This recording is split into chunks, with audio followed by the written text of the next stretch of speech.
कौनी नगरिया बाबा जनम ले है अरे कौनी ठैयाना अरे कौनी ठैयाना बाबा लिखे संविधान अरे कौनी ठैयाना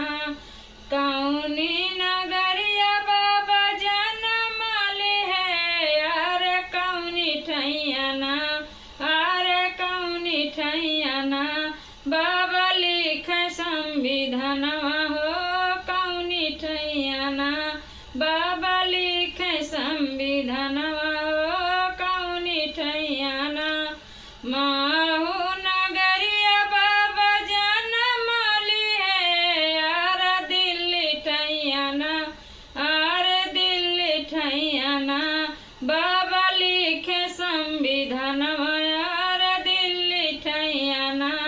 बाबा लिखे संविधान अरे दिल्ली ठैयाना काहे की खातिर बाबा जनम ली है अरे काहे खातिर ना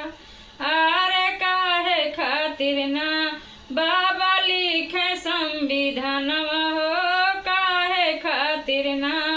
बाबा लिखे संविधान हो काहे खातिर ना बाबा लिखे संविधान हो काहे खातिर ना देशवा की खातिर बाबा जनम ली है अरे अछूतवै खातिर ना अरे अछूतवै खातिर ना बाबा लिखे संविधान हो अछूतवै खातिर ना बाबा लिखे संविधान हो अछूतवै खातिर ना बाबा लिखे संविधान हो अछूतवै खातिर ना। जय भीम बाबा।